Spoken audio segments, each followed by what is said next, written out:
Hey everybody, it's Eric. It's Friday. I'm wearing red. I hope you are too. We've got a video. If you haven't found it, go to our YouTube page. Type in the search, not the YouTube search, but our Low VA Rates YouTube's page search, free red swag. So you can get a shirt like this or many others. I actually have some new red swag in production right now. Can't wait to highlight it to you in a future Friday. But if you subscribe, right, by becoming a follower of ours on YouTube or any of our social media pages, that's important, because then you're going to have, first access to all these videos that are coming out.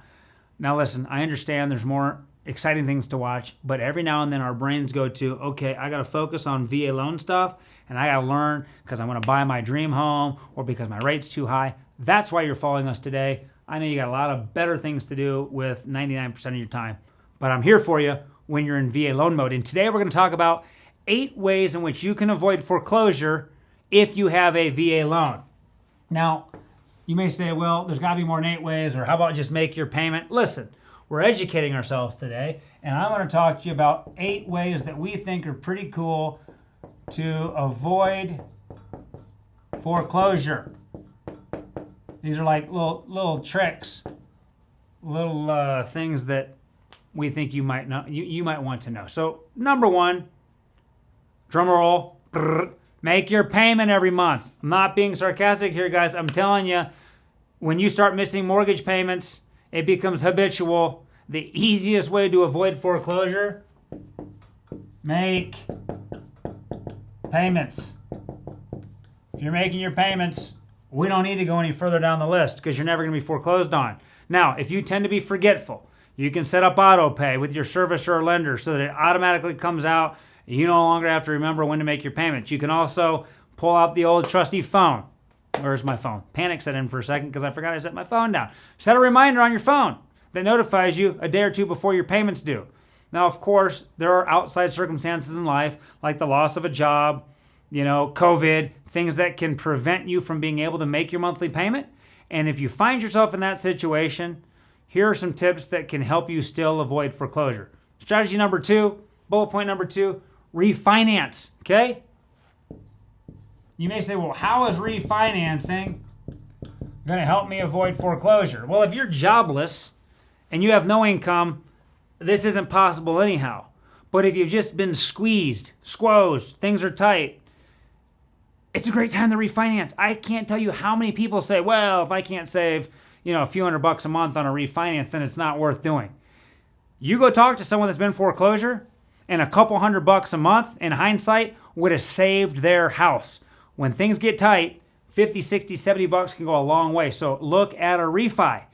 And with a VA Streamline, or IRRL, I'm going to put that up here because we love the IRRL here at Low VA Rates.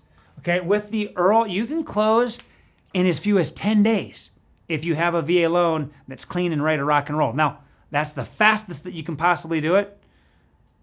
They're still quick and easy to do. IRRLs work to lower your interest rate and help you save money on your monthly payment, and less money coming out of your pocket means less likelihood you're going to get foreclosed on. Now, in addition to the IRRL, you can do a VA cash out refinance. That's a bit harder if you have fallen on financial difficulty, but before things get too difficult, yanking cash out of your home, stocking it away for when those unforeseen times come up might just be a smart thing. Now, cash out refis do take longer than the IRRL, so it's not something you're going to want to do very, very last minute. Okay? This is not a reason in and of itself to do a refinance, either an IRRL or a cash out, but if you schedule your loan closing appropriately, you can normally get 1 or 2 months of reprieve or deferment from your mortgage payment. That's going to help too when things get tight. So sometimes people also say, hey, my neighbor told me that they refinance, and when they refinance, they ended up getting like a check. They were just lowering their rate with an IRRL, but they got a check for like $4,000 from their old mortgage lender. What's that all about? Well, that's your escrow refund. Most of the time when you do a refinance, you close out your old escrow account. Anything sitting in that account gets refunded to you, and we set you up a new escrow account. Not enough to save the universe, but if you've fallen on difficult times and you're trying to avoid foreclosure, getting that escrow refund is also going to help you weather the storm. Strategy number 3, contact your servicer, okay? Ask them for forbearance. That's what you're going to want to do. Forbearance is not new. The masses did not know what forbearance was prior to COVID, but forbearance plans have been around for a long time. And if you can get yourself approved for a forbearance program before things get too bad and you're 4, 5, 6 months behind, and then the lender's going to initiate foreclosure, get with your servicer and request forbearance. When you contact them, you can request them to put you into a mortgage forbearance program, which typically suspends your mortgage payments for some set period of time. Now, while you don't have to make mortgage payments during forbearance, you're going to have to pay it all back at some point. Many times that's a single lump sum. That is difficult. At other times, they tack it on to the end of the loan and they stretch it out over time. Either way, that's between you and your servicer. We can't help you with forbearance here at Low VA Rates. We do not service loans. Okay? Strategy number 4. You can ask them about a repayment plan. That is different.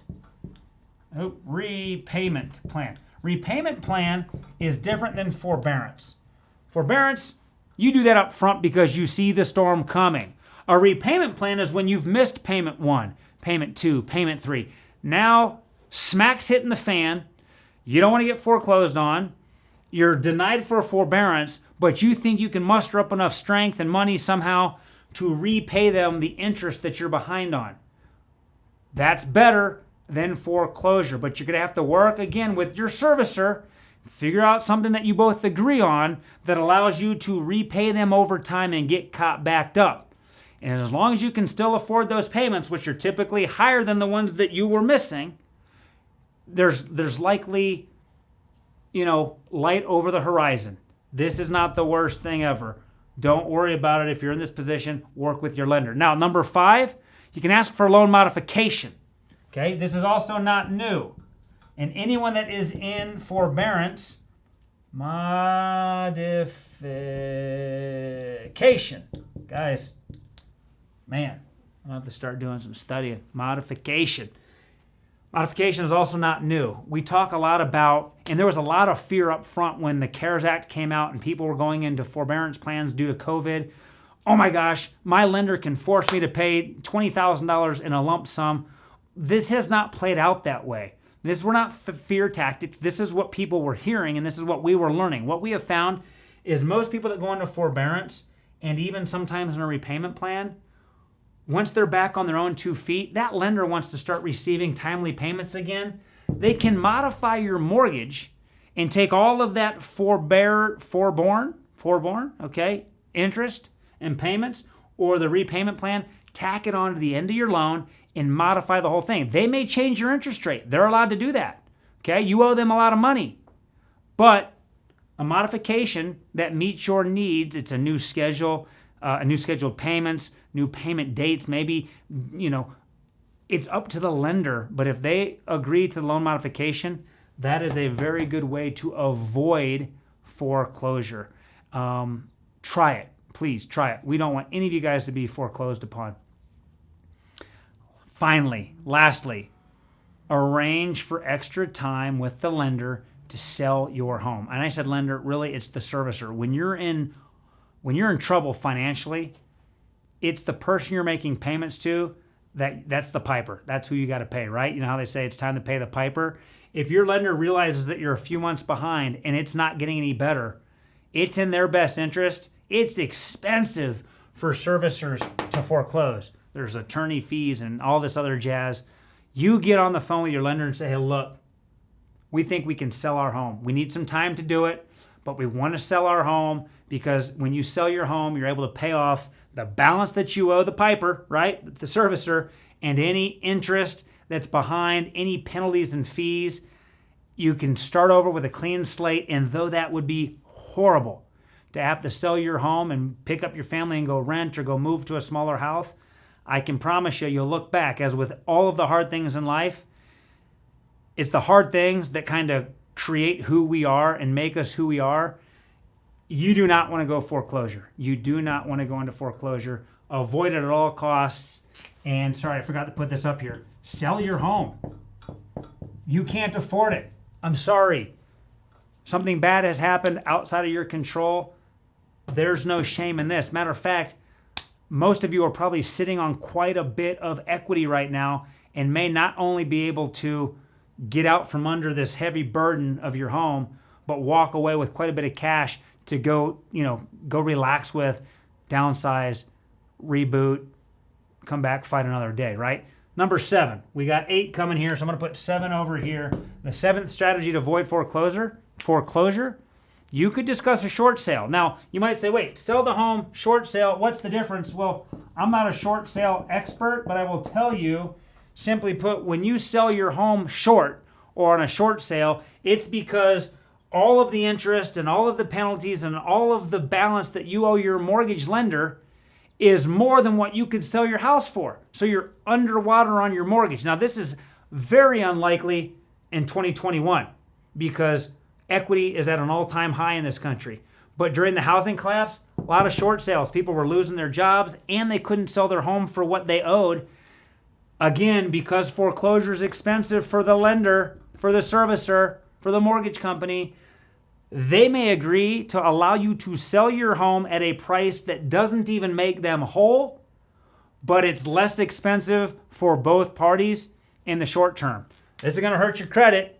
It's going to be reported negatively against you, but it's still better than going all the way through foreclosure. And lastly, strategy 8, which I've heard of, and I'm going to talk to a little bit here, but I'm not an expert on, is a deed in lieu of foreclosure. So I'm going to put deed in lieu. And that lieu is always difficult to spell. And it's a French word or something like that, but I think I got it right. Deed in lieu. It's deed in place of a foreclosure. So basically, what you can do is you can get with your servicer and sign this deed in lieu of foreclosure that essentially transfers the ownership of your home directly over to your servicer.